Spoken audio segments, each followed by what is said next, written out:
சீரியல்களின் full எபிசோடுகளை Sun டிவியில் ஒளிபரப்பான உடனே எக்ஸ்க்ளூசிவாக சன் நெக்ஸ்டில் மட்டும் ஃப்ரீயா பாருங்கள். ஆனந்தி மனசளவுல ரொம்ப நொந்து போயிருக்காங்க. நீங்க எல்லாரும் தான் அவங்களுக்கு சப்போர்ட்டா இருக்கணும். அவங்க இங்க வேலைக்கு வந்து உங்க யார்கிட்டயாவது கோவப்பட்டாலும் தயவு செஞ்சு பெருசா எடுத்துக்காம கொஞ்சம் பொறுத்து போங்க. அந்த வீணா போன நந்தா பாக்குறதுக்கு நல்ல மறந்துட்டு என்ன மாதிரி வேலை பார்த்திருக்கான் பாரு. போலீஸ் வலை போட்டு தேடுற அளவுக்கு பொறுக்கியால இருந்திருக்கான்.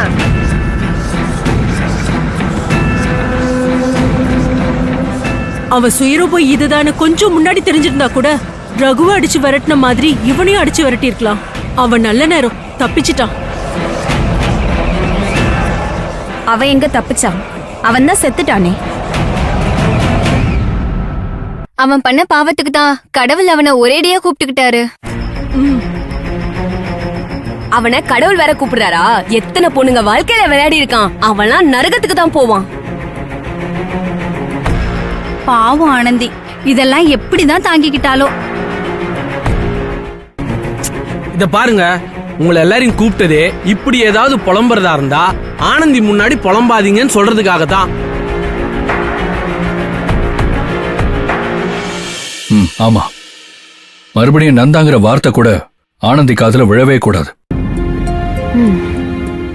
எப்பவும் போல ஆனந்தி கிட்ட சகஜமா பழகுங்க, பேசுங்க. சப்போஸ் அவங்க மூட் அவுட் ஆகி எதுவும் பேசாம இருந்தா நீங்க அமைதியா இருந்துடாதீங்க. நீங்க எல்லாரும் வாலண்டியரா அவங்கள்ட்ட போய் பேசுங்க, அவங்கள சிரிக்க வைங்க. ஏதாவது பேசிக்கிட்டே இருங்க.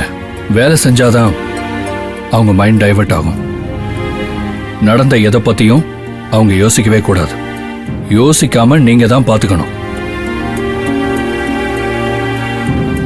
செய்வீங்களா? இதெல்லாம் நீ சொல்லணுமா அன்பு? நாங்க பாத்துக்கிறோம் அன்பு. உஷா நிஷாக்கா, குறிப்பா உங்க 2 பேருக்கு தான் சொல்றேன். பொரணி பேசுறன்ற பேர்ல ஆனந்தி கிட்ட ஏதாவது பேசி டிஸ்டர்ப் பண்ணீங்க, அப்புறம் நான் சும்மா இருக்க மாட்டேன் சொல்லிட்டேன். என் முத்து, எங்களுக்கும் தெரியும் நாங்க ஒன்னும் அவளை முட்டாள் இல்ல.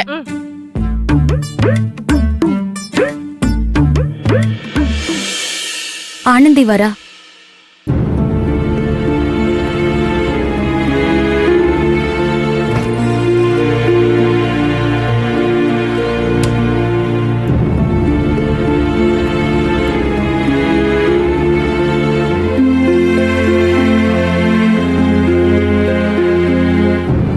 ஆனந்தி,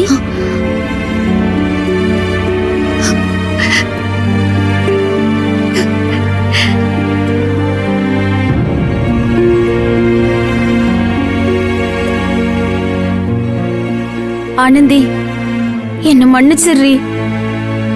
நீ நந்தா பிரச்சனையாலதான் எங்க கிட்டலாம் அப்படி எரிஞ்சு விழுந்தனே எனக்கு கொஞ்சம் கூட புரியாம போச்சு புள்ள. நந்தா அழகன்னு உன்னை ஏமாத்தினான்னு தெரிஞ்சு நீ அந்த போராட்டத்துல இருந்திருக்க. இது தெரிஞ்சிருந்தா நான் மேல வருத்தப்பட்டிருக்கவே மாட்டேன். தப்பு என் மேலேயும் தேங்கா இருக்குது. இல்ல ஆனந்தி, நீ வாய் நிறைய அக்கா அக்கான்னு கூப்பிடுற. உனக்கு ஒரு கஷ்டம்னு வரும்போது அதை புரிஞ்சு நான் உன் கூட தானே இருந்திருக்கணும்.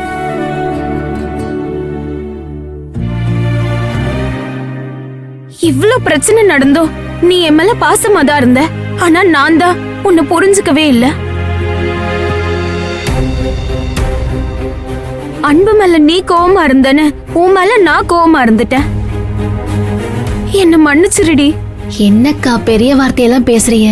என் மேல கோவப்பட, என்கிட்ட சண்டை போட உங்களுக்கு எல்லா உரிமையும் இருக்குதுக்கா. அன்பு, நீங்க, முத்தண்ண, சௌந்தர்யா எல்லாரும் என்கிட்ட அம்புட்டு தூரம் என்ன பிரச்சனைன்னு கேட்டப்பவே நான் வாயை திறந்து இதுதான் பிரச்சனைன்னு சொல்லியிருந்தா நீங்கெல்லாம் இப்படி நடக்க விட்டுருப்பீங்களா?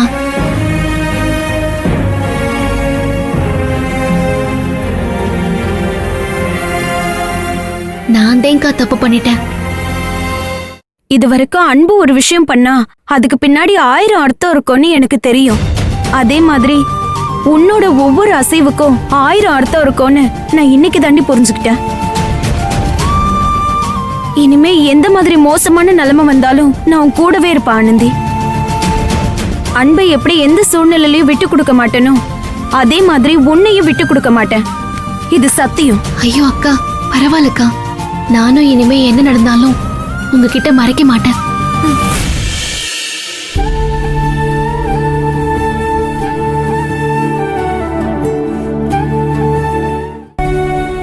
சரி வா போலாம்.